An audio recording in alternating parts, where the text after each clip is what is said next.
ਡਿਠੇ ਸੱਚੇ ਪਾਤਸ਼ਾਹ ਮਲ ਜਨਮ ਜਨਮ ਦੀ ਕੱਟਿਆ। ਸਤਨਾਮ ਸ੍ਰੀ ਵਾਹਿਗੁਰੂ ਸਾਹਿਬ ਜੀਓ। ਅਸੰਖ ਮੂਰਖ ਅੰਧ ਘੋਰ ਅਸੰਖ ਚੋਰ ਹਰਾਮ ਖੋਰ ਅਸੰਖ ਮੂਰਖ ਅੰਧ ਘੋਰ ਅਸੰਖ ਚੋਰ ਹਰਾਮ ਖੋਰ ਅਸੰਖ ਅਮਰ ਕਰ ਜਾਹੇ ਜੋਰ ਅਸੰਖ ਗਲ ਵਡ ਹੱਤਿਆ ਕਮਾਹੇ ਅਸੰਖ ਪਾਪੀ ਪਾਪ ਕਰ ਜਾਹੇ ਅਸੰਖ ਕੂੜਿਆਰ ਕੂੜੇ ਫਿਰਾਹੇ ਅਸੰਖ ਮਲੇਸ਼ ਮਲ ਭਖ ਖਾਹੇ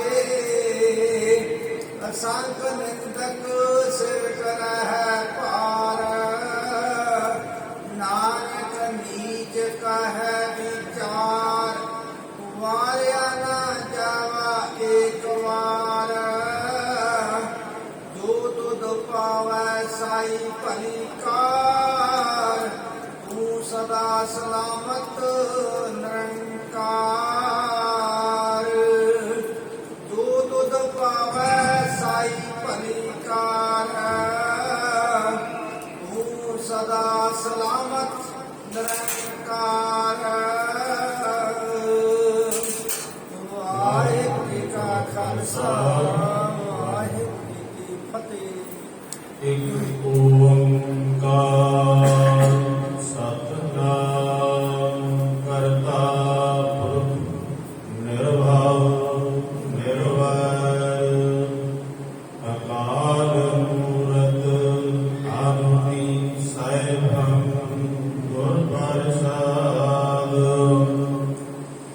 ਜੁਗੋ ਜੁਗ ਅਟਲ ਚਵਰ ਸਤਰ ਤਖਤ ਦੇ ਮਾਲਿਕ ਧੰਨ ਧੰਨ ਸ੍ਰੀ ਗੁਰੂ ਗ੍ਰੰਥ ਸਾਹਿਬ ਜੀ ਦੀ ਪਾਵਨ ਪਵਿੱਤਰ ਗੋਦ ਵਿੱਚ ਜੁੜ ਬੈਠੀ ਗੁਰੂ ਕੀ ਸਾਧ ਸੰਗਤ ਜੀਓ, ਗੱਜ ਕੇ ਫਤਿਹ ਬੁਲਾਓ ਜੀ।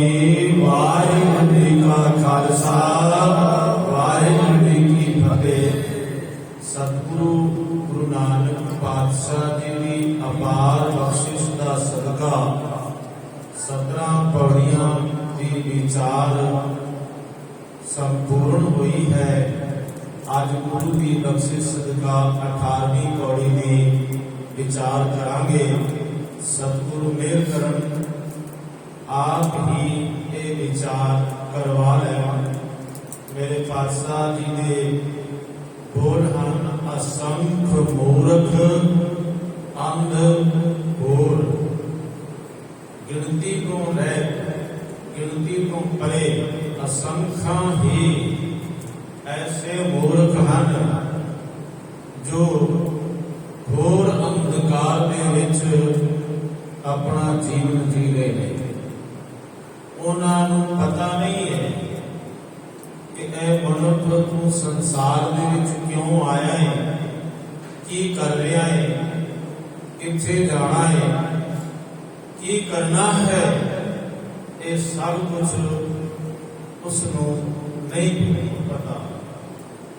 ਇੱਕ ਕਹਿੰਦੇ ਨਾ ਪਵਾਰ ਗਿਆ, ਇਹ ਸ਼ਬਦ ਵਰਤਿਆ ਜਾਂਦਾ ਹੈ। ਕਈ ਵਾਰ ਬੰਦਾ ਨਾ ਸੁਪਨੇ ਦੇ ਵਿੱਚ ਜਾਂ ਇਹ ਕਹਿ ਲਓ ਬੇਹੋਸ਼ੀ ਦੇ ਵਿੱਚ ਉੱਠ ਪੈਂਦਾ ਹੈ, ਆਪਣੇ ਬਿਸਤਰੇ ਤੋਂ ਉੱਠ ਕੇ ਚੱਲ ਪੈਂਦਾ ਹੈ, ਉਸ ਨੂੰ ਨਹੀਂ ਪਤਾ ਮੈਂ ਕਿੱਧਰ ਜਾ ਰਿਹਾ। ਐਸਾ ਵੀ ਇੱਕ ਰੋਗ ਹੁੰਦਾ ਹੈ, ਉਸ ਨੂੰ ਕਹਿੰਦੇ ਨੇ ਪਵਾਰ ਗਿਆ। ਔਰ ਇਹ ਬੰਦਾ ਜੋ ਹੈ ਹਮੇਸ਼ਾ ਐਸੀ ਮਦਹੋਸ਼ੀ ਦੇ ਵਿੱਚ ਰਹਿੰਦਾ ਹੈ। ਇਸ ਨੂੰ ਕੋਈ ਸੁਰਤ ਨਹੀਂ, ਕੋਈ ਗਿਆਨ ਨਹੀਂ। ਮਹਾਰਾਜ ਦੀ ਬਾਣੀ ਕਹਿੰਦੀ ਹੈ, ਆਇਓ ਪੜਨ ਸੁਣਨ ਕੋ ਬਾਣੀ ਨਾਮ ਵਿਸਾਰ ਲਗੇ ਅਨ ਲਾਲਚ ਬਿਰਥਾ ਆਉ ਜੋ ਪੜਾਈ। ਬਈ ਆਇਆ ਤਾਂ ਸੀ ਬਾਣੀ ਨਾਮ ਸਤਿਗੁਰਾਂ ਦਾ ਉਪਦੇਸ਼ ਸੁਣਨ ਵਾਸਤੇ, ਪਰ ਇੱਥੇ ਆ ਕੇ ਇਹ ਸਭ ਕੁਝ ਭੁੱਲ ਗਿਆ। ਗੁਰੂ ਦਾ ਨਾਮ ਭੁੱਲ ਗਿਆ, ਵਾਹਿਗੁਰੂ ਭੁੱਲ ਗਿਆ, ਸਭ ਕੁਝ ਭੁੱਲ ਗਿਆ। ਭੁਲਾਵੜੇ ਭੁੱਲੀ ਭੁੱਲ ਭੁੱਲ ਪਛਤਾਣੀ। ਇਹ ਇੱਕ ਵਾਰੀ ਭੁੱਲਿਆ, ਦੋ ਵਾਰੀ ਭੁੱਲਿਆ, ਪਰ ਜ਼ਿੰਦਗੀ ਦੇ ਵਿੱਚ ਬਾਰ-ਬਾਰ ਭੁੱਲਿਆ। ਇੱਥੋਂ ਤੱਕ ਕਿ ਜੋ ਸਵੇਰੇ ਇਸਨੇ ਸੰਕਲਪ ਬਣਾਇਆ ਸੀ ਕਿ ਮੈਂ ਨਿਤਨੇਮ ਕਰਾਂਗਾ, ਮੈਂ ਗੁਰਦੁਆਰੇ ਜਾਵਾਂਗਾ, ਉਹ ਸ਼ਾਮ ਨੂੰ ਭੁੱਲ ਗਿਆ। ਸ਼ਾਮ ਨੂੰ ਫਿਰ ਸੰਕਲਪ ਬਣਾਇਆ, ਉਹ ਸਵੇਰੇ ਫਿਰ ਭੁੱਲ ਗਿਆ। ਤੇ ਇਸ ਤਰ੍ਹਾਂ ਭੁੱਲਦਿਆਂ ਸਾਰੀ ਜ਼ਿੰਦਗੀ ਇਸ ਮਨੁੱਖ ਦੀ ਇਸੇ ਤਰ੍ਹਾਂ ਹੀ ਨਿਕਲ ਗਈ। ਪਰ ਵਾਹਿਗੁਰੂ ਪਰਮਾਤਮਾ ਦਾ ਨਾਮ ਇਸ ਨੂੰ ਚੇਤੇ ਨਹੀਂ, ਕਿਉਂਕਿ ਇਹਦੇ ਚਿੱਤ ਦੇ ਵਿੱਚੋਂ ਨਿਕਲ ਗਿਆ, ਚਿੱਤ ਦੇ ਵਿੱਚੋਂ ਵਿਸਰ ਗਿਆ। ਇਸ ਲਈ ਤਾਂ ਮਹਾਰਾਜ ਕਹਿੰਦੇ ਚੇਤਾਈ ਤਾਂ ਚੇਤ ਕੀ, ਮੇਰੇ ਗੁਰਦੇਵ ਕਹਿੰਦੇ ਨੇ ਸਾਹਿਬ ਸੱਚਾ ਸੋਧਣੀ। ਉਹ ਜਿਹੜਾ ਸੱਚਾ ਸਾਹਿਬ ਮਾਲਕ ਵਾਹਿਗੁਰੂ ਪਰਮਾਤਮਾ ਹੈ, ਉਸ ਨੂੰ ਚੇਤ ਲੈ, ਉਸ ਨੂੰ ਹਿਰਦੇ ਦੇ ਵਿੱਚ ਆਰਾਧ ਲੈ। ਪਰ ਜਿਵੇਂ ਮਹਾਰਾਜ ਦੀ ਬਾਣੀ ਕਹਿੰਦੇ ਨੇ ਅਮਰ ਗਲੋਲਾ ਕੂੜਕਾ ਦਿੱਤਾ ਦੇਵਨ ਹਾਰ, ਮਤੀ ਮਰਨ ਵਿਸਾਰਿਆ ਖੁਸ਼ੀ ਕੀਤੀ ਦਿਲ ਚਾਰ। ਪੰਥ ਸਰਵਨ ਗਿਆਨੀ ਸੰਤ ਸਿੰਘ ਮਸਕੀਨ ਜੀ ਕਹਿੰਦੇ ਨੇ ਇਹ ਗਲੋਲਾ ਕਹਿੰਦੇ ਨੇ ਅਫੀਮ ਦੀ ਗੋਲੀ ਨੂੰ। ਤੇ ਬੰਦਾ ਜਦੋਂ ਨਸ਼ੇ ਕਰਦਾ ਹੈ ਨਾ, ਤਾਂ ਉਸ ਦੀ ਸੁਰਤ ਇਤਨੀ ਭੁੱਲ ਜਾਂਦੀ ਹੈ, ਇਸ ਦੀ ਸੁਰਤ ਵਿੱਚੋਂ ਇਤਨਾ ਕੁਝ ਨਿਕਲ ਜਾਂਦਾ ਹੈ ਜੋ ਕਿ ਕਲਪਨਾ ਵੀ ਨਹੀਂ ਕੀਤੀ ਜਾ ਸਕਦੀ। ਮਹਾਰਾਜ ਦੀ ਬਾਣੀ ਵੀ ਕਹਿੰਦੀ ਹੈ ਮਾਨਸ ਭਰਿਆ ਆਣਿਆ, ਮਾਨਸ ਭਰਿਆ ਆਏ, ਜਿਤ ਪੀਤੇ ਮਤ ਦੂਰ ਹੋਏ, ਵਰਨ ਪਰੇ ਵਿੱਚ ਆਏ, ਆਪਣਾ ਪਰਾਇਆ ਨਾ ਪਛਾਣਾਈ, ਖਸਮ ਅੱਗੇ ਖਾਏ। ਕਿ ਭਈ ਇਹ ਬੰਦਾ ਜਿਹੜਾ ਹੈ, ਜਦੋਂ ਇਹ ਕੋਈ ਨਸ਼ਾ ਕਰਦਾ ਹੈ ਤਾਂ ਉਦੋਂ ਇਸ ਦੀ ਸੋਚ ਵਿੱਚੋਂ, ਇਸ ਦੇ ਚਿੱਤ ਦੇ ਵਿੱਚੋਂ ਇਹ ਵਾਹਿਗੁਰੂ ਪਰਮਾਤਮਾ ਦਾ ਨਾਮ ਬਿਲਕੁਲ ਭੁੱਲ ਜਾਂਦਾ ਹੈ। ਕਿਉਂਕਿ ਇਹ ਜਿਹੜੀ ਬੇਹੋਸ਼ੀ ਹੈ ਨਾ, ਇਹ ਬੇਹੋਸ਼ੀ ਵਾਹਿਗੁਰੂ ਦਾ ਨਾਮ ਹਿਰਦੇ ਵਿੱਚ ਵਸਣ ਨਹੀਂ ਦਿੰਦੀ। ਔਰ ਇਸ ਵਾਸਤੇ ਹੋਰ ਧਰਮਾਂ ਨੇ ਵੀ ਇਹਨਾਂ ਨਸ਼ਿਆਂ ਬਾਰੇ ਜ਼ਿਕਰ ਕੀਤਾ ਹੈ। ਪੰਥ ਗਿਆਨੀ ਸੰਤ ਸਿੰਘ ਮਸਕੀਨ ਦੀ ਪੁਸਤਕ ਹੈ, ਮਸਕੀਨ ਜੀ ਦੇ ਲੈਕਚਰ, ਉਹਨਾਂ ਦੇ ਵਿੱਚ ਉਹਨਾਂ ਨੇ ਲਿਖਿਆ ਹੈ ਕਿ ਪਦਮ ਪੁਰਾਣ ਦਾ ਇੱਕ ਰਿਸ਼ੀ ਹੈ। ਪਦਮ ਪੁਰਾਣ ਦੇ ਰਿਸ਼ੀ ਨੇ ਕਿਹਾ ਹੈ ਬੀਜਿਆ ਕਲਪੰਤ ਏਕੰਚ 10 ਕਲਪੰਤ ਨਾਗਨੀ, 12 ਸਹੰਸਰ ਕਲਪੰਤ ਧੂਮਰ ਪਾਨ ਅਸੰਖ ਵਿਦਿਤੇ, ਧੂਮਰ ਪਾਨ ਵਿਪਰਕ ਦਾਨ ਦਾਤਾ ਨਰਕ ਜਯੰਤੀ, ਬ੍ਰਾਹਮਣ ਗ੍ਰਾਮ ਸੁਕਲੇ। ਇਹ ਪਦਮ ਪੁਰਾਣ ਦੇ ਉਹਨਾਂ ਨੇ ਇਹ ਵਿਚਾਰ ਰੱਖੇ ਨੇ। ਉਹ ਕਹਿੰਦੇ ਨੇ ਬੀਜਿਆ ਕਲਪੰਤ, ਬੀਜਿਆ ਕਹਿੰਦੇ ਨੇ ਭੰਗ ਨੂੰ। ਜੋ ਬੰਦਾ ਭੰਗ ਦਾ ਨਸ਼ਾ ਕਰਦਾ ਹੈ, ਭੰਗ ਪੀਂਦਾ ਹੈ, ਕਹਿੰਦੇ ਨੇ ਉਸ ਦਾ ਇੱਕ ਜਨਮ ਬੇਹੋਸ਼ੀ ਵਿੱਚ ਨਿਕਲ ਜਾਂਦਾ ਹੈ, ਇੱਕ ਜਨਮ ਉਸ ਦੀ ਸੁੱਧ ਤੋਂ ਬੇਸੁੱਧ ਹੋ ਜਾਂਦਾ ਹੈ। ਕਿਉਂਕਿ ਉਹ ਰਿਸ਼ੀ ਦਾ ਐਸਾ ਕਹਿਣਾ ਕਿ ਇੱਕ ਜਨਮ ਨਹੀਂ, ਕਈ ਜਨਮਾਂ ਤੱਕ ਇਹਨਾਂ ਨਸ਼ਿਆਂ ਦਾ ਅਸਰ ਰਹਿੰਦਾ ਹੈ, ਸੁਰਤ ਨਹੀਂ ਪਰਤੀ, ਵਾਹਿਗੁਰੂ ਦਾ ਨਾਮ ਚੇਤੇ ਨਹੀਂ ਆਉਂਦਾ। ਤਾਂ ਉਹ ਕਹਿੰਦਾ ਜਿਹੜੇ ਇਹ ਬੀਜਿਆ ਨੂੰ ਭੰਗ ਹੈ, ਜੋ ਭੰਗ ਦਾ ਨਸ਼ਾ ਕਰਦਾ ਹੈ ਨਾ, ਬੀਜਿਆ ਕਲਪੰਤ ਏਕੰਚ, ਸਮਝ ਲਓ ਉਸ ਦਾ ਇੱਕ ਜਨਮ ਵਿਅਰਥ ਗਿਆ। 10 ਕਲਪੰਤ ਨਾਗਨੀ, ਤੇ ਨਾਗਨੀ ਕਹਿੰਦੇ ਅਫੀਮ ਨੂੰ। ਅੱਜ ਵੀ ਨਿਹੰਗ ਸਿੰਘ ਜੋ ਹੈ ਨਾ, ਨਾਗਨੀ ਨੂੰ ਅਫੀਮ ਕਹਿੰਦੇ। ਜਿਹੜਾ ਬੰਦਾ ਅਫੀਮ ਦਾ ਨਸ਼ਾ ਕਰਦਾ ਹੈ, ਕਹਿੰਦਾ ਉਸ ਦਾ ਇੱਕ ਨਹੀਂ, ਦੋ ਨਹੀਂ, 10 ਜਨਮ ਬੇਹੋਸ਼ੀ ਵਿੱਚ ਲੰਘ ਜਾਂਦੇ ਨੇ, ਉਹਨੂੰ ਪਤਾ ਹੀ ਨਹੀਂ। ਇਹ ਨਸ਼ੇ ਜਿਹੜੇ ਨੇ ਕੇਵਲ ਇਸੇ ਜਨਮ ਤੱਕ ਅਸਰ ਨਹੀਂ ਵਿਖਾਉਂਦੇ, ਇਹ ਹੋਰ ਜਨਮਾਂ ਤੱਕ ਵੀ ਇਸ ਦਾ ਅਸਰ ਹੁੰਦਾ। ਬੀਜਿਆ ਕਲਪੰਤ ਏਕੰਚ 10 ਕਲਪੰਤ ਨਾਗਨੀ, ਧੂਮਰ ਪਾਨ ਅਸੰਖ ਵਿਦਿਤ। ਧੂਮਰ ਪਾਨ ਕਹਿੰਦੇ ਨੇ ਤਮਾਕੂ। ਤੇ ਜਿਹੜਾ ਬੰਦਾ ਤਮਾਕੂ ਦਾ ਇਸਤੇਮਾਲ ਕਰਦਾ ਹੈ, ਕਹਿੰਦੇ ਬਈ ਉਹ 1, 2 ਜਾਂ 3 4-10 जन्म नहीं, असंख्य जन्मां तक बेहोशी दे विच रहिंदा, उसनूं होश नहीं पड़दा। इतनी ताड़ी पद्म पुराण के ऋषि जी कर रहे हैं। इसनूं फारसी दे विच तंबाकू किया जाता है और अरबी भाषा दे विच इसनूं तंबाकू किया जाता है, और असल दे विच अमेरिका की ये भूमि है और अमेरिका दे विच इसनूं टबैको आख्या जाता है और इसनूं संस्कृत दे विच तामरफूल अते कलंज नाम के नाम नाल जानिया जाता है।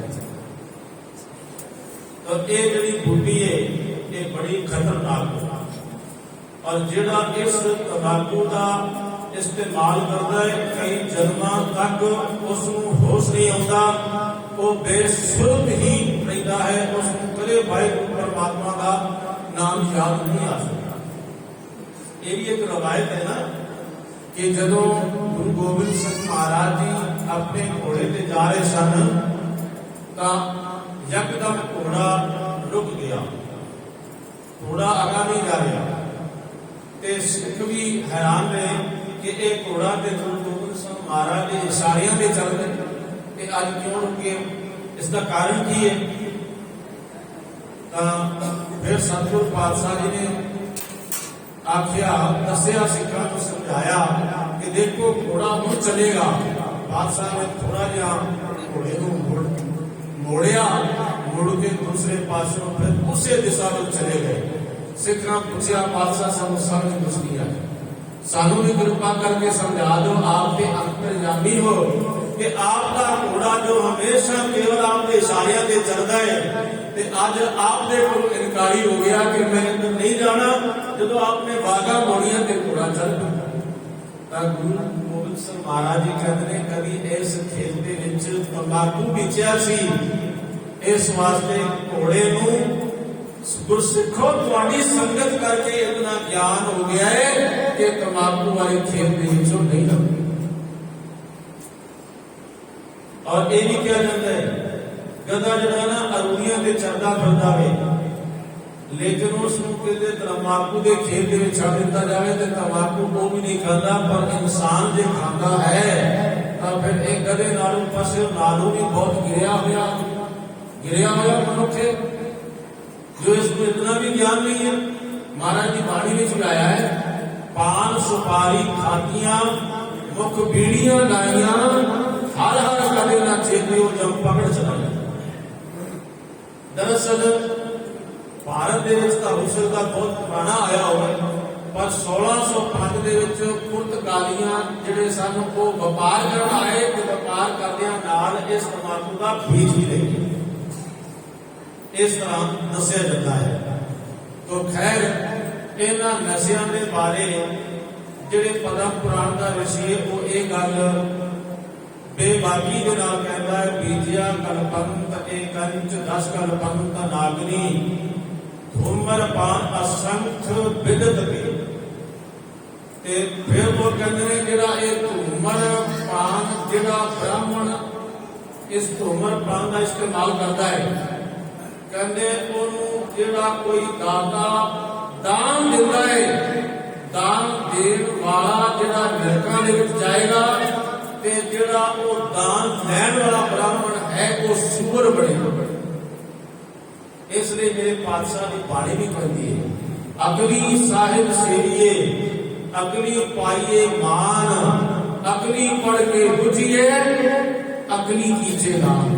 भाई तेन रब ने वाहिगुरू ने अकल दी है, अकल नाल पढ़ और अकल नाल चल और अकल नाल ही तू दान कर, ताकि तेरा दान भी उठाए ना पड़े किसी लेखे दे विच लग जाए। इस तरह इस पद्म पुराण के ऋषि ने किया है। गुरु नानक पातशाह जी जदों अहमदाबाद के विच गए तो एक बार बाबा जोशी नतमस्तक होया गुरु नानक पातशाह के चरणों में,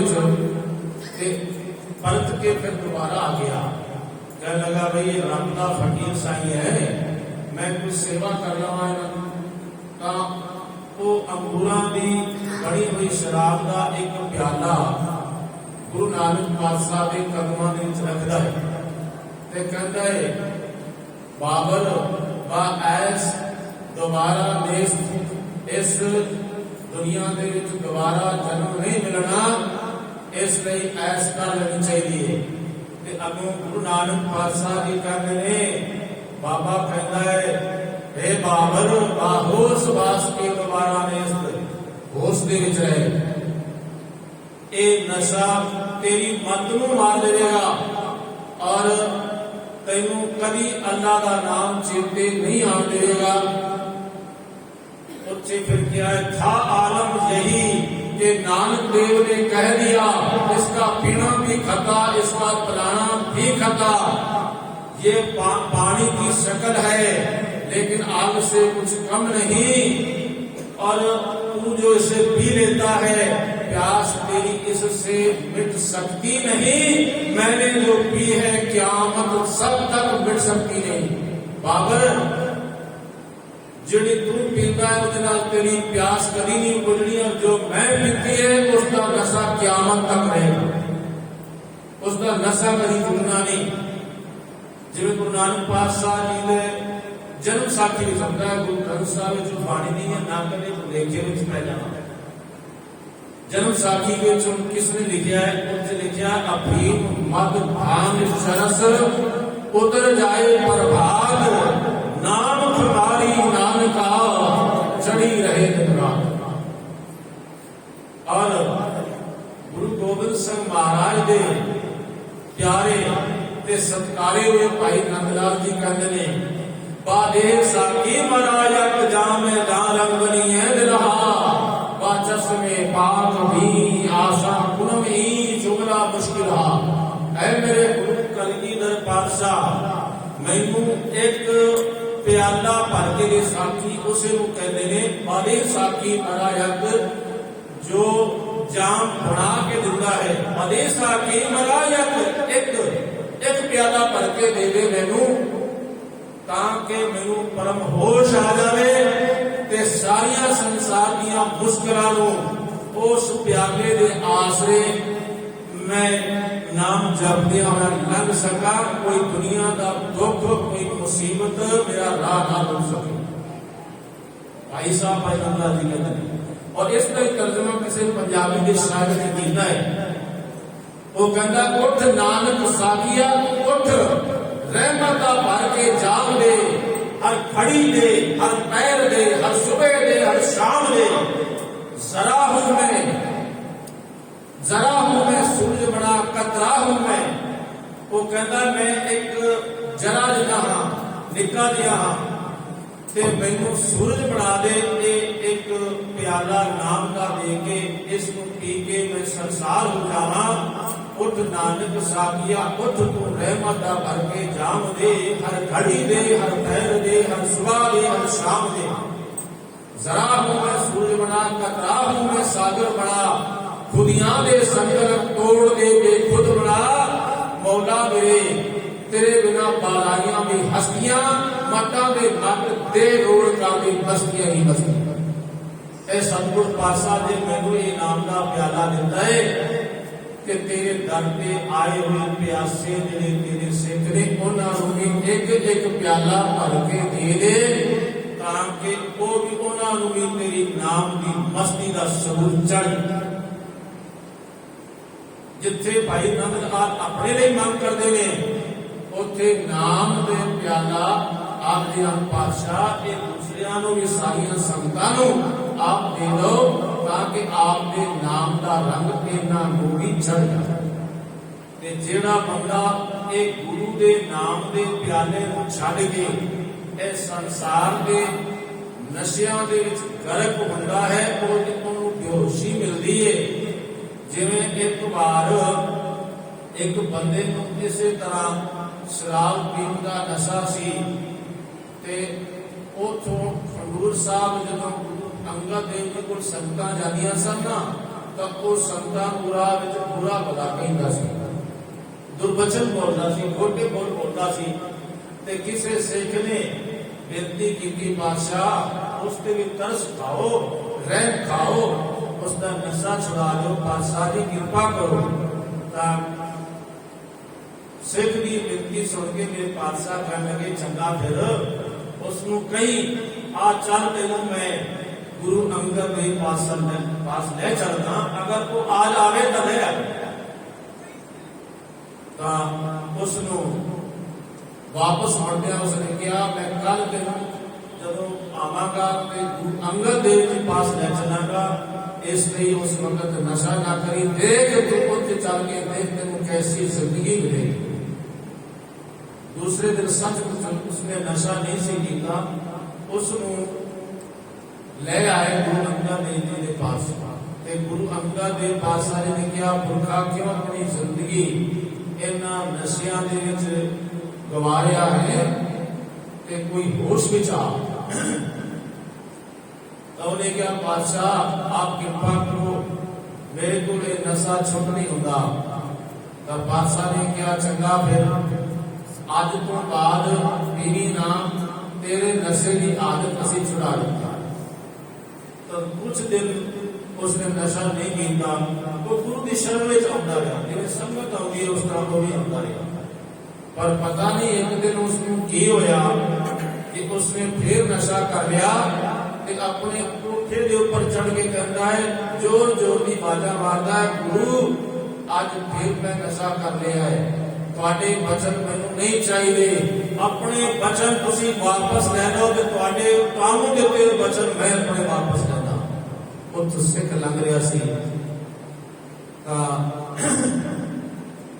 सिख ने आख्या कि जे तू गुरु पातशाह के प्रति इस तरह शब्द बोलता है ना, तो फिर याद रखी तेरी मौत भी होगी। उन्होंने कहने की देर सी, कोठे के उपरों धुआंकड़ी खा के गिर गया, उसकी उसे वेले ही मौत हो गई, वो मर गया। इन्हां नशियां की दलदल दे विच जदों कोई फसदा है तो गुरु तो उसको फिर भी छड़ा दे। भावें पदम पुराण का ऋषि ये कहता है कई जन्मां तक बेहोशी रहती है, पर जे कोई श्रद्धा ते विश्वास दे नाल आ जाए तो उसते ये सारे दुख गुरु दूर कर दिता है। भाई साहब भाई वीर सिंह जी इन्हां दा बचपन का साथी सी, बचपन दे विच इकट्ठे खेडे सन, इकट्ठे पढ़े सन। बड़े देर बाद भाई साहब भाई वीर सिंह जी अपने पिंड गए। जो पिंड जाओ तो क्योंकि जिथों का जन्म है उत्थे बड़ी खुशी होती है, पुराने मित्रों दोस्तों सजना बजुर्गों मिल के भाई वीर सिंह जी को बड़ी खुशी हुई। उन्होंने कहा एक मेरा दोस्त होर भी होंदा सी, उन्हें नाम दसिया, वो कह लगे जी छड्डो जी उहदियां गल्लां, वो तो नशे दे विच चूर रहिंदा है, ते उसकी जितनी जमीन जायदाद सी ना मां प्यो उसके बचपन दे विच चलाना कर गए, ते सारी जमीन नशियां दे विच उसकी गवाच गई। इस वक्त मंजे ते पिया होया है और पता नहीं पल दो पल का वो मेहमान है, तुसीं मिल के की लाओगे तो शराबी बंदा। भाई वीर सिंह जी कहते नहीं, कोई गल नहीं, जिस गुरु ने मैनू नाम जपना दिता है, जिस गुरु ने मेरे हाथ में कलम पकड़ाई है, ते हो सकता है वो गुरु कृपा करके उसके नशे भी छुड़ा दे, मैं जरूर जावांगा। कहते ने जदों कोई बंदा कुसंगत में फस जाता है तो वो कुसंगत उसनू अब उसके गुरु तो इतनी दूर ले जाती है कि कल्पना भी नहीं कर सकते। इसलिए कुसंगत दे विच कदे फसना नहीं चाहिए, कुसंगत दे विच कदे जाना नहीं चाहिए। जिस तरह के एक कवि ने क्या, सिंगन के बाल में बसिए तसिए जल में बिछुआ कह दीजिए, कान खजूर प्रवेश कराए के सांप के मुख में उंगली दीजिए, गिरते गिरिए और आरी के कहावत अनेक सींचे, इतने कष्ट तो अनंत सहो पर मूर्ख बीत के संग न कीजिए। क्योंकि जिस मित्र का अरे हड्डा कच्चा है ना, वो कुसंग ना करेगा। हम भाई वीर सिंह जैसा कर सकता है क्योंकि उन्होंने हृदय वाहिगुरु दे नाल जुड़िया है। ਕਹਿੰਦੇ ਵੀ ਸਿੰਘਾਂ ਦਾ ਅੰਤ ਸ਼ੇਰ, ਸ਼ੇਰ ਜਿੱਥੇ ਸ਼ੇਰ ਹੀ ਸ਼ੇਰ ਰਹਿੰਦੇ ਹੋਣ, ਉਸ ਜੰਗਲ ਦੇ ਵਿੱਚ ਕੋਈ ਜਾਵੇਗਾ, ਉਹਨਾਂ ਦੀ ਸੰਗਤ ਕਰੇਗਾ ਤਾਂ ਭਾਈ ਸੁਭਾਵਕ ਹੈ ਉਹ ਸ਼ੇਰ ਉਸ ਨੂੰ ਮਾਰ ਦੇਗਾ। ਸਿੰਘਨ ਕੇ ਬਨ में बसिए तसिए जल में बिछुआ कह लीजिए। ਤੇ ਜੇਕਰ ਬਿਛੂ ਨੂੰ ਪਕੜਾਂਗੇ ਤਾਂ ਭਾਈ ਉਹ ਹੱਥ ਦੇ ਉੱਪਰ ਡੰਗ ਮਾਰੇਗਾ, उसकी संगत जो की कान खजूर प्रवेश कराए के सांप के मुख में उंगली दीजिए। जो सांप जरा कान खजूर आ जो काम दे मारांगे तो तड़फा के रख देगा बंदे को, ते सप दे मुंह में उंगल पावांगे तो सप जड़ा है उसी वे डंग के तुम्हारी जिंदगी को गिर जाएगा। फिर वो कहते ने गिरते गिरिए और आरी के गिरन में पर्वत पहाड़ा दियां छोटियां तो चढ़ के बंदा गिर जावे तो इतना दुख नहीं, और आरी दे नाल शरीर को थोड़ा थोड़ा करके कटवा लवे तो वो भी इतना दुख नहीं है। और आरी के आओ खाओ तो अनेक सीखे इतने कष्ट तो अनंत सहो पर मूर्ख भी उनके संग न कीते। इतने कष्ट तुहानू सहने पवन तो उन्होंने सह लो, पर मूर्ख मित्र का कभी संग ना करो जो तुहाडे एक नहीं कई जन्म तबाह कर देगा। भाई वीर सिंह जी उन्होंने कोल चले गए ते अजे वो बोलना थोड़ा बोलते सी लेकिन उठा नहीं जाता सी उन्होंने को, तो उन्होंने कहने लगे भाई सुना सजना ये हालत मेरी किवें गई। तो वो कहता जी जदों मेरे मापे बचपन में गुजर गए, चलाना कर गए, तो मेरे को मित्र दोस्त बहुत सारे आके बैठते सन, इकट्ठ हुंदा सी। ते जदों ये सारी मेरी जमीन विक गई, सब कुछ हो गया, मैं कल्ला रह गया, ते हुण मैं बीमार हो गया, मैं रोगी हो गया, आज मेरा कोई मित्र नहीं। मनमुखा केरी दोस्ती माया का संबंध, वेखदियां ही भज जान करे न पायन बंद। जिचर पहनन खावने तिचर रखन गंढ, जित दिन किच न होई तित दिन बोलन बंद। भाई ये जिहड़े दुनिया के मित्र ने इस तरह ने मतलबी ने, स्वार्थी ने। तुलसी इस संसार में मतलब का है व्यवहार, जब लग पैसा गांठ में तब लगता को यार, तब लगता को यार, यार संगी बोले पैसा रहा ना पास, यार मुख के नहीं बोले। कह गिरधर कबीर आए जगत यह रेखा पाई, कर दे गर्ज प्रीति झूठी, यार कोई गल्ला सही। जगत में झूठी देखी पीत, अपने ही सुख स्यों सब लागे, क्या दारा क्या मीत। ये जगत की प्रीति झूठी। तो ये गल्लां दसदियां ना वो रो पिया, उसकी अखां च आंसू आ गए। तो भाई वीर सिंह जी को तरस आया, कहने लगे भाई खैर जो समा तू बता देता है उसने मैनू भी अफसोस है, पर कोई गल नहीं। गुरु नानक पातशाह का घर बहुत बड़ा है, वो बड़े बड़े पापियां नूं, बड़े बड़े गुनाहगारां नूं माफ करना। कहने लगा जी हुण किहड़ा समा रह गया है, हुण ते पता नहीं किस वेले मेरी मौत आ जानी है, मंजे तो मैं उठ नहीं सकता। भाई वीर सिंह ने कहा कोई गल नहीं, बस तू बोल वाहिगुरू वाहिगुरू वाहिगुरू। केवल 3 बारी किया कि तू वाहिगुरू वाहिगुरू बोलता है, तू तैनूं पता चल गया तेरी मौत तेरे सिर के ऊपर खड़ी है। याद रख जे तू दिलों होके बोलेगा ना तेरे हुण भी गुरु नानक पातशाह माफ कर बोले सोनिहाल सत श्री अकाल। तो इस तरह वो कह के आ गए भाई वीर सिंह जी। ते उस तो बाद उन्होंने भाई वीर सिंह जी को रात को सुपना आया कि वो दरबार साहब गए ने, दरबार साहब की परिक्रमा कर रहे ने, ते उत्थे जिहड़ी बेरी है ना, उस बेरी तो एक आत्मा उड़ के आई अते उसने मेरे पैरों में हथ लाया। मैं आख्या भाई तू मेरे पैरों में हथ क्यों, गुरु रामदास पातशाह दे पैरों में हथ ला।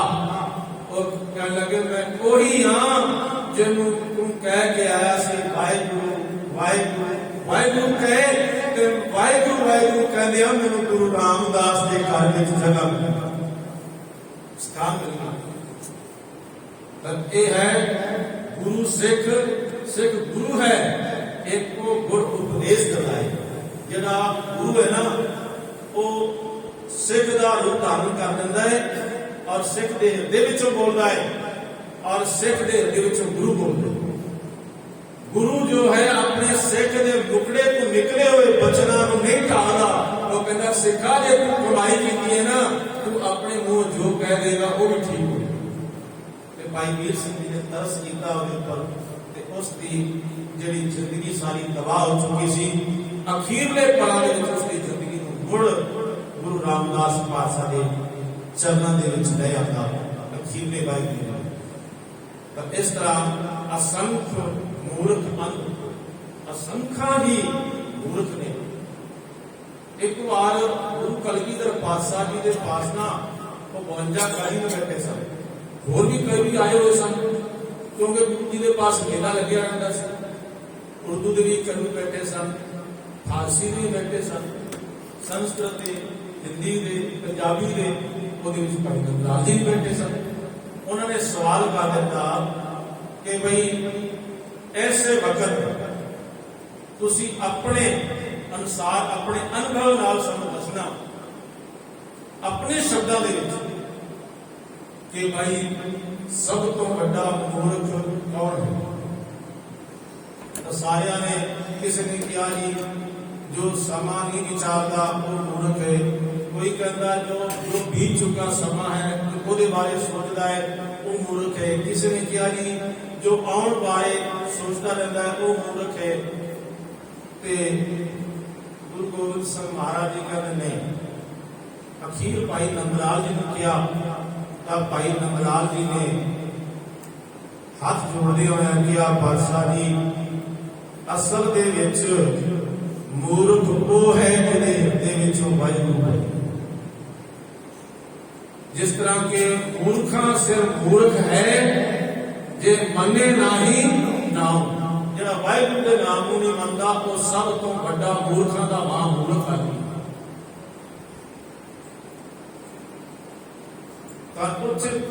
जो बैठे सन ना कवि थोड़ा जिहा उन्होंने मन में ख्याल आया कि भाई साहब भाई नंदा इतना प्यार करते हैं गुरु गोबिंद सिंह महाराज समेटे दे बड़े बड़े विद्वान है, साड़ी इतनी कोई कदर नहीं है।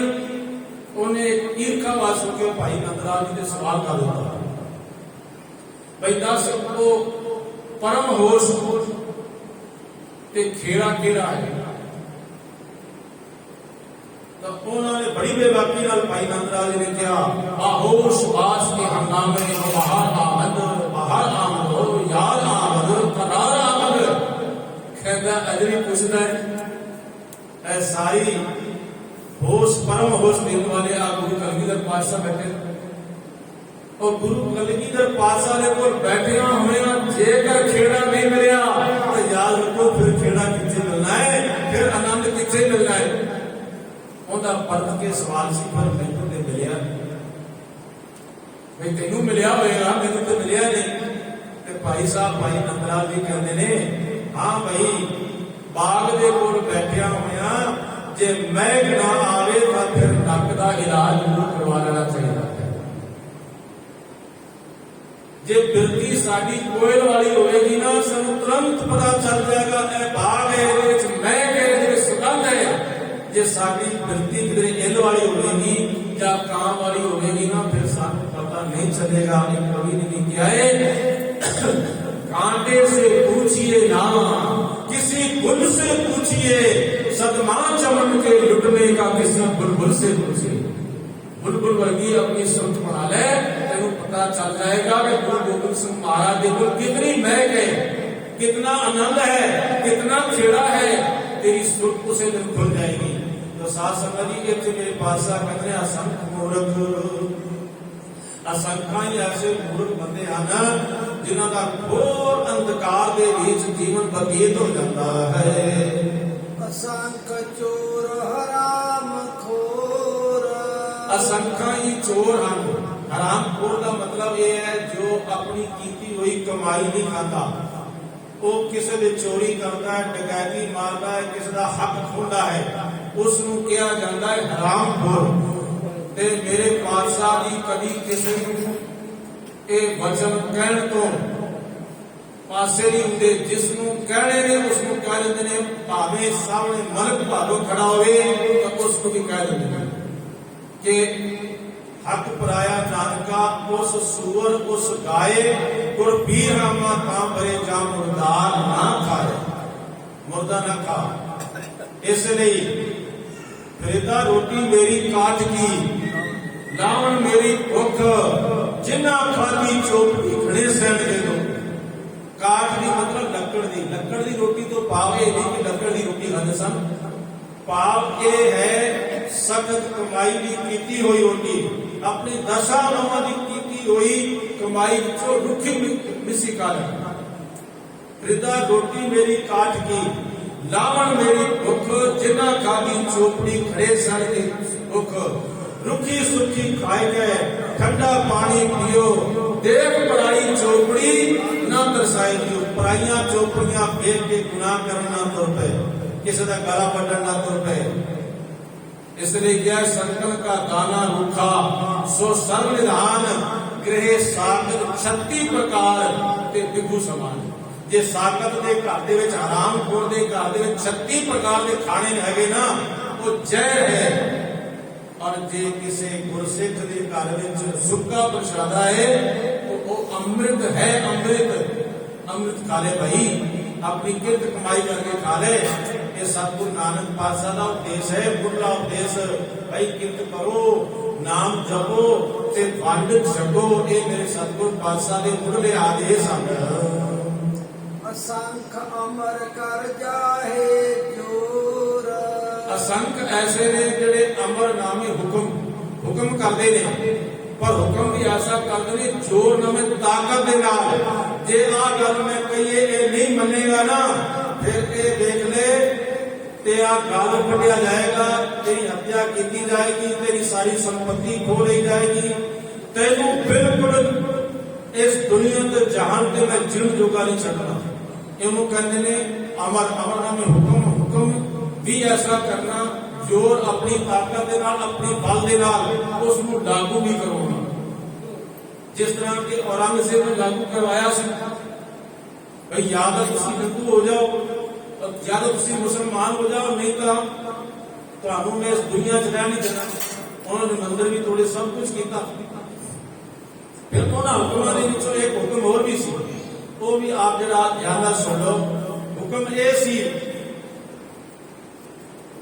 कि भाई तुसीं घोड़े नहीं रखने, घोड़े ऊपर चढ़ के नहीं लंघोगे, तुसीं किधरों भी। फिर तुसीं नगारा नहीं रखना, नगारा की ढोल भी नहीं बजाना। नगारा तो एक बार औरंगजेब के पुत्र ने बजाया सी काबल दे विच, ते उन्होंने जदों खबरां पहुंचियां ना औरंगजेब नूं, उसने अपने पुत्र नूं बड़ी फटकार लगाई कि नगारा बजाण दा हक अल्लाह ने तैनूं दिता है, तैनूं नहीं दिता। जदों अल्लाह तैनूं बादशाह बनावेगा उदों नगारे बजा लई, हुण नगारे तू नहीं बजा सकदा। ते इहनूं गुरु गोबिंद सिंह महाराज ने आख्या, भाई असीं ते नगारे भी चोणे, पहाड़ी राजियां नूं तो बजाण नहीं दिंदा सी औरंगजेब, पर गुरु गोबिंद सिंह महाराज ने आनंदपुर दे विच नगारा भी रखिया सी। पई चोट रणजीत नगारे ते, गई सी धमक पाई धारा ते, फिर सिੱਖੀ परखी दाते ने वेखो चढ़दे कौन दाना ते। गुरु गोबिंद सिंह महाराज ने रणजीत नगारा जो है ना अमृत छकान तो पहला ही तैयार कर लिया सी, पर नगारे के ऊपर चोटा लगियां सन। फिर इन्हां हिंदुआं दे ऊपर एक कानून होर लागू कीता, तुसीं अपने सिर दे ऊपर दस्तार नहीं सजाउणी। देखो ये दस्तार भी खरीदी है, और कई बार जालिम सरकारां ने सिखां ऊपर भी एक कानून लागू करने की कोशिश की थी। एक कभी नहीं किया है ना, साडा सारा इतिहास दस्तार का है। वैरी सदा सानू बंगालदे रहे, रहन देना नहीं असीं कोई पग वाला और हुक्म ते हुक्म चाहते रहे। घर साडे सदा घोड़े काठियां ते, असीं औखे तो औखा काज कीता। पसौर बन्नू पहाड़ कश्मीर ताईं साडी इस दस्तार ने राज कीता, ताकि वक्त समय वड्डे वड्डे जालिमां ने साडी इस दस्तार नूं सलाम कीता। ਤੇ ਗੁਰੂ ਗੋਬਿੰਦ ਸਿੰਘ ਮਹਾਰਾਜ ਨੇ ਕਿਹਾ ਸੀ ਦਸਤਾਰ ਵੀ ਸਜਾਉਣੀ ਹੈ ਤੇ ਸਾਡੇ ਸਿੱਖ ਦਸਤਾਰ ਵੀ ਸਜਾਉਣਗੇ। ਫਿਰ ਉਹਨਾਂ ਨੇ ਇੱਕ ਹੋਰ ਹੁਕਮ ਕੀਤਾ ਕਿ ਤੁਸੀਂ ਆਪਣੇ ਕੋਲ ਸ਼ਸਤਰ ਵੀ ਰੱਖੋ। ਤੇ ਗੁਰੂ ਗੋਬਿੰਦ ਸਿੰਘ ਮਹਾਰਾਜ ਨੇ ਕਿਹਾ ਅਸੀਂ ਸ਼ਸਤਰ ਵੀ ਰੱਖਾਂਗੇ। ਅੱਜ ਆਪਨੇ ਹੋਲਾ ਮਹੱਲਾ ਦੇਖਿਆ ਨਾ, ਲਾਈਵ ਪ੍ਰੋਗਰਾਮ ਆ ਰਿਹਾ ਸੀ, ਤੁਸੀਂ ਵੀ ਦੇਖਿਆ ਹੋਣਾ। ਉੱਥੇ ਸਿੰਘ ਸਨ, ਨਿਹੰਗ ਸਿੰਘ ਸਨ, ਜਿਨ੍ਹਾਂ ਦੇ ਕੋਲ ਘੋੜੇ ਵੀ ਸਨ, ਜਿਨ੍ਹਾਂ ਨੇ ਦੁਮਾਲੇ ਵੀ ਸਜਾਏ ਹੋਏ ਸਨ, ਜਿਨ੍ਹਾਂ ਦੇ ਕੋਲ ਸ਼ਸਤਰ ਵੀ ਸੀ। ਤੇ ਇਸ ਲਈ ਮੇਰੇ ਪਾਤਸ਼ਾਹ ਜੀ ਨੇ ਕਿਹਾ ਸੀ ਕਿ ਸਿੱਖਾ ਤੂੰ ਇਹਨਾਂ ਸ਼ਸਤਰਾਂ ਦੇ ਨਾਲ ਰਹਿਣਾ, ਤੂੰ ਇਹਨਾਂ ਸ਼ਸਤਰਾਂ ਨੂੰ ਛੱਡਣਾ ਨਹੀਂ। ਆ ਪਹਿਲੇ ਸਾਧ ਸੰਗਤ ਜੀ ਅੱਜ ਤੋਂ ਲਗਭਗ ਮੇਰਾ ਖਿਆਲ ਹੈ 20-25 ਸਾਲ ਪਹਿਲੇ ਸਰਕਸਾਂ ਚੱਲਦੀਆਂ ਸਨ। ਸਰਕਸਾਂ ਤੁਸੀਂ ਦੇਖੀਆਂ ਹੋਣੀਆਂ ਤੇ ਉਹਦੇ ਵਿੱਚ ਹਾਥੀ ਹੁੰਦੇ ਸੀ, ਉਹਦੇ ਵਿੱਚ ਸ਼ੇਰ ਵੀ ਹੁੰਦੇ ਸੀ। ਫਿਰ ਸਰਕਾਰਾਂ ਨੇ ਇਹਦੇ ਉੱਪਰ ਪਾਬੰਦੀ ਲਗਾ ਦਿੱਤੀ ਕਿ ਬਈ ਇਹ ਸਰਕਸਾਂ ਜਿਹੜੀਆਂ ਨੇ ਇਹਦੇ ਵਿੱਚ ਜਾਨਵਰਾਂ ਦੇ ਨਾਲ ਜ਼ਿਆਦਤੀ ਹੁੰਦੀ ਹੈ, ਇਸ ਵਾਸਤੇ ਤੁਸੀਂ ਇਹ ਸਰਕਸਾਂ ਦਿਖਾਣੀਆਂ ਬੰਦ। ਹੁਣ ਜਿਨ੍ਹਾਂ ਨੇ ਕਲਕੱਤੇ ਵਿੱਚ ਇੱਕ ਸਭ ਤੋਂ ਵੱਡੀ ਸਰਕਸ ਸੀ, ਉਹਨਾਂ ਦੇ ਕੋਲ ਸ਼ੇਰ ਵੀ ਕਾਫੀ ਸਨ, ਤਾਂ ਉਹਨਾਂ ਨੇ ਸੋਚਿਆ ਵੀ ਹੁਣ ਇਹਨਾਂ ਵਿਹਲੇ ਸ਼ੇਰਾਂ ਨੂੰ ਅਸੀਂ ਕਿੱਥੇ ਪਾਵਾਂ, ਕਿਉਂਕਿ ਇਹਦਾ ਮਾਸ ਖਾਂਦੇ ਨੇ, ਮਾਸ ਬਹੁਤ ਮਹਿੰਗਾ ਹੈ, ਕਿੱਥੋਂ ਲਿਆ ਕੇ ਇਹਨਾਂ ਦਾ ਪੇਟ ਭਰਾਂਗੇ। ਇੱਕ ਅੱਧ ਸ਼ੇਰ ਵਿੱਚ ਉਹਦਾ ਪੇਟ ਵੀ ਭਰਿਆ ਜਾਏ। ਉਹਨਾਂ ਨੇ ਕੀ ਕੀਤਾ, ਉਹਨਾਂ ਸ਼ੇਰਾਂ ਨੂੰ ਨਾ ਜੰਗਲ ਵਿੱਚ ਜਾ ਕੇ ਛੱਡ ਦਿੱਤਾ, ਭਈ ਚਲੋ ਆਪੇ ਉੱਥੇ ਗੁਜ਼ਾਰਾ ਕਰਦੇ ਰਹਿਣਗੇ। ਪਰ ਉਹਨਾਂ ਦੇ ਉੱਪਰ ਨਾ ਨਿਸ਼ਾਨੀ ਉਹਨਾਂ ਲਗਾ ਦਿੱਤੀ। ਤੇ ਜਦੋਂ ਉਹਨਾਂ ਨੂੰ ਜੰਗਲ ਵਿੱਚ ਛੱਡਿਆ ਨਾ, ਹੁਣ ਉਹਨਾਂ ਨੂੰ ਆਪਣੀ ਕਰਤੱਵ ਵਿਦਿਆ ਤੇ ਭੁੱਲ ਚੁੱਕੀ ਸੀ, ਕਿਉਂਕਿ ਕਦੇ ਉਹਨਾਂ ਸ਼ਿਕਾਰ ਖੇਡਿਆ ਨਹੀਂ ਸੀ। ਕਿਉਂਕਿ ਉਹਨਾਂ ਨੂੰ ਬੈਠੇ ਬਿਠਾਇਆ ਨੂੰ ਘਰ ਦੇ ਵਿੱਚ ਹੀ ਉਹਨਾਂ ਨੂੰ ਮਾਸ ਮਿਲ ਜਾਂਦਾ ਸੀ ਤੇ ਆਪਣਾ ਪੇਟ ਭਰ ਲੈਂਦੇ ਸਨ। ਉਹਨਾਂ ਨੂੰ ਗਿੱਦੜ ਖਾ ਗਏ। ਤੁਸੀਂ ਹੈਰਾਨ ਹੋਵੋਗੇ, ਗਿੱਦੜ ਖਾ ਗਏ ਉਹਨਾਂ ਨੂੰ। ਇਸ ਲਈ ਗੁਰੂ ਕਲਗੀਧਰ ਪਾਤਸ਼ਾਹ ਜੀ ਨੇ ਆਖਿਆ ਹੈ ਕਿ ਗੁਰੂ ਖਾਲਸਾ ਹਮੇਸ਼ਾ ਆਪਣੇ ਨਾਲ ਸ਼ਸਤਰ ਰੱਖਣਾ। ਤੇ ਮੇਰੇ ਦੀਦਾਰ ਵੀ ਉਸੇ ਨੂੰ ਹੋਣਗੇ ਜਿਹੜਾ ਸ਼ਸਤਰ ਆਪਣੇ ਨਾਲ ਰੱਖੇਗਾ, ਔਰ ਇਹਦਾ ਅਭਿਆਸ ਕਰਦੇ ਰਹਿਣਾ, ਅਭਿਆਸ ਨਾ ਛੱਡਣਾ। ਮੰਨ ਲਓ ਹੁਣ ਜੰਗ ਦੀ ਲੋੜ ਨਹੀਂ ਹੈ, ਤਾਂ ਵੀ ਇਸ ਤਰ੍ਹਾਂ ਨਾ ਹੋ, ਇਸ ਸ਼ਸਤਰ ਵਿਦਿਆ ਨੂੰ ਕਰਦਾ ਰਹੇ, ਸਿੱਖਦਾ ਰਹੇ। ਖਲ ਖੰਡ ਬੇਹੰਡਨ ਖਲਦਨ ਖੰਡਨ ਅਦਰਣ ਮੰਡਨ ਬਲ ਖੰਡਨ ਭੁਜ ਦੰਡ ਅਖੰਡਨ ਜੋਤ ਮੰਡਨ ਤੇਜ ਪਰ ਚੰਡਨ। ਫਿਰ ਉਹ ਕਹਿੰਦੇ ਨੇ ਕਿ ਭਾਈ ਜੈ ਜੈ ਜਗਕਾਰਨ ਸ੍ਰਿਸ਼ਟ ਉਪਾਰਨ ਮਮ ਪ੍ਰਤਪਾਰਨ ਜੈ ਤੇਗਮ ਜੈ ਤੇਗਮ ਜੈ ਤੇਗਮ। ਕਿ ਬਈ ਆ ਤੇਗਾਂ ਜਿਹੜੀਆਂ ਨੇ ਸ਼ਸਤਰ ਨੇ ਔਰ ਇਹ ਚੱਕਰ ਨੇ, ਇਹ ਸਾਰੇ ਸ਼ਸਤਰ ਇਹ ਗੁਰਸਿੱਖ ਵੀਰੋ ਤੁਸੀਂ ਰੱਖੋ ਤੇ ਇਹਨਾਂ ਦਾ ਅਭਿਆਸ ਵੀ ਜਾਰੀ ਰੱਖੋ। ਫਿਰ ਮੈਂ ਕੱਲ ਇਹ ਵੀ ਆਪ ਜੀ ਨੂੰ ਕਹਿ ਰਿਹਾ ਸੀ ਕਿ ਬਾਜ, ਹਾਲਾਂਕਿ ਮੈਂ ਉਹ ਨਹੀਂ ਜੋ ਕੱਲ ਵਿਚਾਰ ਦੱਸੇ ਸਨ, ਉਸ ਤੋਂ ਹਟ ਕੇ ਦੇ ਵਿਚਾਰ ਕਿ ਜਿਹੜਾ ਬਾਜ है ना, गुजर और ज़कात कर लेता है वो भी बाज। शाही के लिए जिंदत कारिया आसियाना बंदी नहीं तेरा टकाना कसरे सुल्तानी की गुंबद पर, तू शाही है बसेरा के पहाड़ों की चट्टानों पर। कि ऐ बाज तू किसी का गुलाम ना बन, तू किसी बादशाह की कोठी के ऊपर ना जाके बैठ जा, तेरा बसेरा तक पहाड़ों की उचिया चट्टाना दे उत्थे जाके बैठ। ते फिर वो बाज वाले कहते ने हमामो कबूतर का भूखा नहीं बाज, मैग जदगानी है जाए दाना, पटकना झपटना झपट कर लपटना है लहू गर्म रखने का एक बहाना। कई बार बाज भूखा नहीं होगा, भूख नहीं लगती, ਤਾਂ ਵੀ ਉਹ ਆਪਣੀ ਇਸ ਕਰਤੱਵ ਵਿਦਿਆ ਨੂੰ ਦੁਹਰਾਉਂਦਾ ਰਹਿੰਦਾ ਹੈ। ਬਾਕੀ ਉਹ ਕਿਸੇ ਪੰਛੀ ਨੂੰ ਪਕੜ ਕੇ ਫਿਰ ਉਹਨੂੰ ਛੱਡਦਾ, ਫਿਰ ਉਹਨੂੰ ਝਪਟਦਾ, ਫਿਰ ਉਹਦੇ ਨਾਲ ਲਟਕਦਾ ਹੈ। ਇਹ ਕਰਤੱਵ ਵਿਦਿਆ ਤਾਂ ਵੀ ਕਰਦਾ ਹੈ ਕਿ ਉਹਦਾ ਪੇਟ ਨਹੀਂ ਭਰਿਆ ਹੋਵੇ, ਤਾਂ ਕਿ ਇਹ ਕਰਤੱਵ ਵਿਦਿਆ ਮੈਂ ਭੁੱਲ ਨਾ ਜਾਵਾਂ। ਤੇ ਜੇ ਸਿੱਖ ਗੁਰੂ ਦਾ ਇਹ ਕਰਤੱਵ ਵਿਦਿਆ ਭੁੱਲ ਜਾਵੇ ਤਾਂ ਫਿਰ ਸਮਝ ਲਓ ਗੁਰੂ ਗੋਬਿੰਦ ਸਿੰਘ ਮਹਾਰਾਜ ਦੇ ਦਿੱਤੇ ਹੋਏ ਹੁਕਮ ਵੱਲੋਂ ਸਿੱਖ ਨੇ ਆਪਣਾ ਮੂੰਹ ਫੇਰ ਲਿਆ। ਇਸ ਲਈ ਮੇਰੇ ਪਾਤਸ਼ਾਹ ਜੀ ਨੇ ਕਿਹਾ ਹੈ ਕਿ ਇਹ ਜੋ ਨੀਤੀ ਹੈ ਨਾ, ਇਹ ਸ੍ਰੀ ਗੁਰੂ ਗ੍ਰੰਥ ਸਾਹਿਬ ਜੀ ਦੇ ਕੋਲ ਉਹਦੀ ਆਗਿਆ ਦੇ ਵਿੱਚ ਰੱਖਿਆ ਕਰ, ਕਿਉਂਕਿ ਜਿਹੜਾ ਜ਼ਾਲਮ ਹੈ ਨਾ ਉਹਦੀ ਤਲਵਾਰ ਤਾਂ ਗਣੇ ਖੜੇ ਉੱਪਰ ਚੱਲ ਜਾਂਦੀ ਹੈ, ਪਰ ਤੇਰੀ ਕਿਰਪਾਨ ਉਦੋਂ ਬਾਹਰ ਨਿਕਲੇ ਜਦੋਂ ਕਿਸੇ ਦੀ ਅਸਮਤ ਲੁੱਟੀ ਜਾ ਰਹੀ ਹੋਵੇ, ਜਦੋਂ ਦੇਸ਼ ਲੁੱਟਿਆ ਜਾ ਰਿਹਾ ਹੋਵੇ, ਜਦੋਂ ਕੋਈ ਦੇਸ਼ ਦੇ ਉੱਪਰ ਚੜ੍ਹਾਈ ਕਰਕੇ ਆ ਰਿਹਾ ਹੋਵੇ, ਜਦੋਂ ਤੁਹਾਡੇ ਧਰਮ ਦੇ ਉੱਪਰ ਕੋਈ ਚੜ੍ਹਾਈ ਕਰੇ, ਉਦੋਂ ਤੂੰ ਆਪਣੇ ਸ਼ਸਤਰਾਂ ਨੂੰ ਬਾਹਰ ਕੱਢ। ਕਿਸੇ ਗਰੀਬ ਦੇ ਉੱਪਰ ਨਹੀਂ, ਗਰੀਬ ਦੀ ਰੱਖਿਆ ਵਾਸਤੇ ਇਹ ਸ਼ਸਤਰ ਗੁਰੂ ਕਲਗੀਧਰ ਪਾਤਸ਼ਾਹ ਜੀ ਦਿੰਦੇ ਨੇ। ਤੇ ਅਸੰਖ ਅਮਰ ਕਰ ਜਾਹੇ ਜੋ ਅਸੰਖਾਂ ਹੀ ਐਸੇ ਨੇ ਜਿਹੜਾ ਆਪਣਾ ਅਮਰਨਾਮੇ ਹੁਕਮ ਕਰਦੇ ਨੇ ਤੇ ਉਹ ਵੀ ਬੜੇ ਜ਼ੋਰਨਾਮੇ ਬਲ ਤਾਕਤ ਦੇ ਨਾਲ ਕਰਦੇ ਹਨ। ਅਸੰਖ ਗਲ ਵਡਤਿਆ ਕਮਾਹੇ, ਅਸੰਖਾਂ ਐਸੇ ਨੇ ਜਿਹੜੇ ਗੱਲ ਵੱਢ ਕੇ ਹੱਤਿਆ ਕਰ ਦਿੰਦੇ ਨੇ, ਮਹਾਈ ਉਹਨਾਂ ਦੀ ਕਮਾਈ ਹੁੰਦੀ ਹੈ।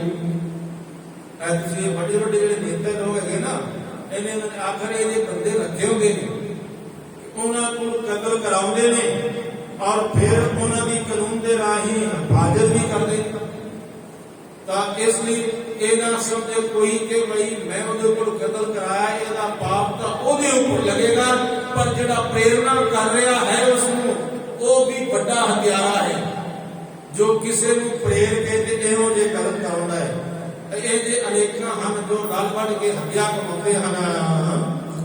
ਅਸੰਖ ਪਾਪੀ ਪਾਪ ਕਰ ਜਾਹੇ, ਅਸੰਖਾਂ ਹੀ ਐਸੇ ਪਾਪੀ ਹਨ ਜਿਹੜੇ ਹਮੇਸ਼ਾ ਪਾਪ ਹੀ ਪਾਪ ਕਰਦੇ ਰਹਿੰਦੇ ਹਨ, ਕਿਉਂਕਿ ਇਹ ਸਭ ਧਰਮਾਂ ਨੇ ਕਿਹਾ ਹੈ ਪਾਪ ਬੁਰਾ ਪਾਪੀ ਕੋ ਪਿਆਰਾ।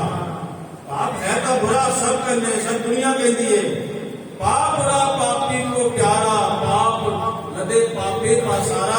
पर इस बंदे जड़ा है पाप लगता है, पाप करता है, पाप नाल प्यार रखता है। जिस तरह के कबीर पापी भगत ना पावे, हर पूजा ना सुहाए, माखी चंदन पर हरे जह बिगाड़ जाए। पापी को कहिए ना भाई कोई चंगा काम भी कर ले, नहीं ਉਹਦੀ ਸੋਚ ਮਾੜੀ ਹੈ, ਉਹਦੀ ਬਿਰਤੀ ਸਾਰ ਮਾੜੀ ਹੈ, ਪਾਪ ਦੇ ਨਾਲ ਜੁੜੀ ਹੈ, ਉਹ ਪਾਪ ਕਰੇਗਾ। ਜਿਵੇਂ ਇੱਕ ਮੱਖੀ ਹੈ, ਜੇ ਉਹਦੇ ਸਾਹਮਣੇ ਪਰਫਿਊਮ ਸੁੱਟ ਦਈਏ, ਸੁਗੰਧ ਮਹਿਕ ਉੱਥੇ ਨਹੀਂ ਆਵੇਗੀ ਤੇ ਦੁਰਗੰਧੀ ਦੇ ਉੱਪਰ ਤੁਰੰਤ ਬੈਠ ਜਾਂਦੀ ਹੈ।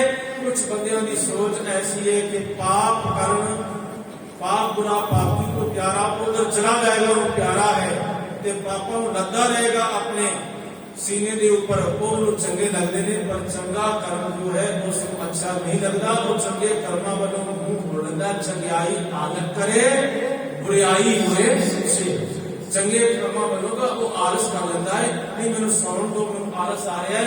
पर जदों कोई बुरा काम करता उसी वेले ओदा मन जो ना शेर बन जाता है।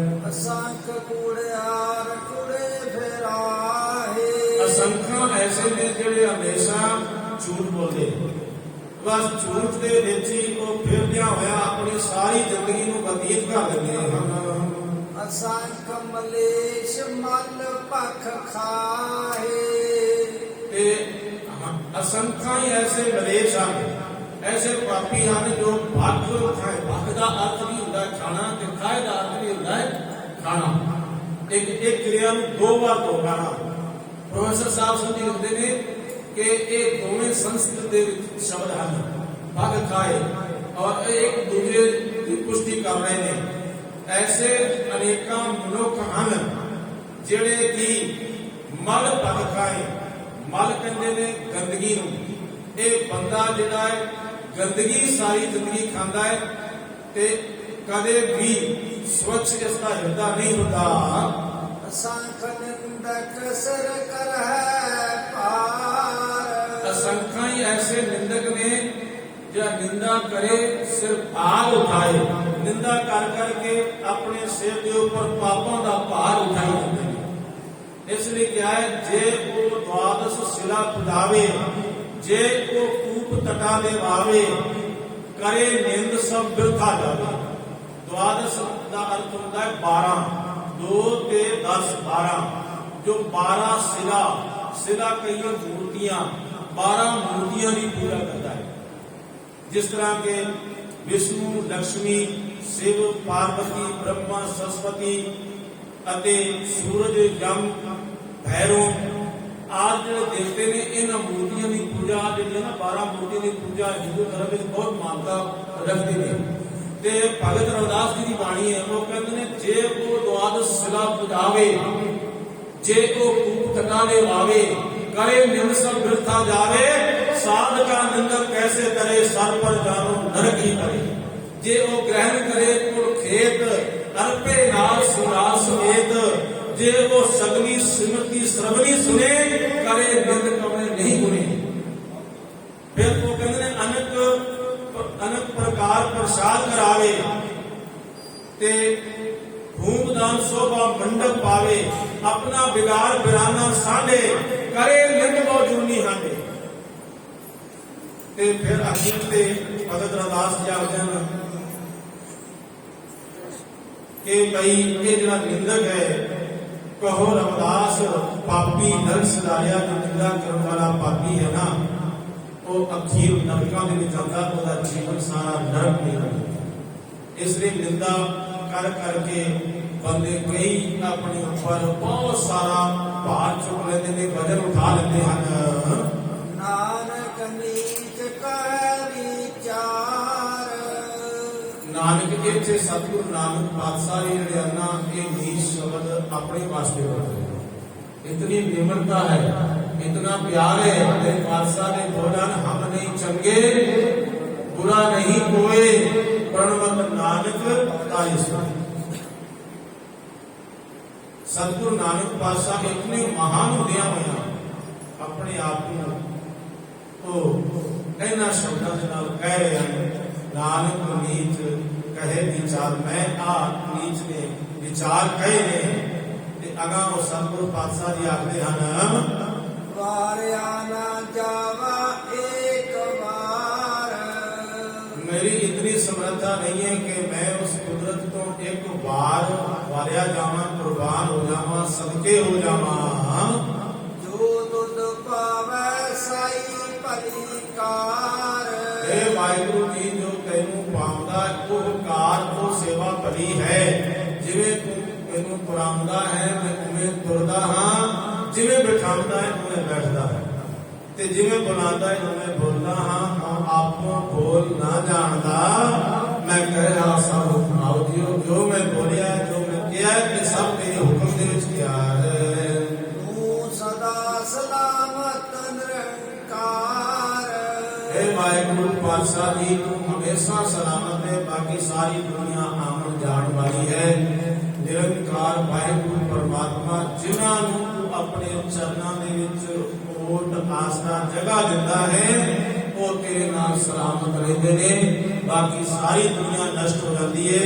असीं अपने गुरु अगे अरदास करिए, सतगुर सच्चे पातशाह सानू अपने चरनां दे विच रख ले, अपनी बाणी तुहाडी बाणी सानू ना भूले, हमेशा याद रहे, ताकि आपके चरनां विच सानू भी जगह मिल सके। इतनी को वचन प्रदान करना जी, बोल चंगी खेवा बख्शिश करनी जी। वाहिगुरू जी का खालसा, वाहिगुरू जी की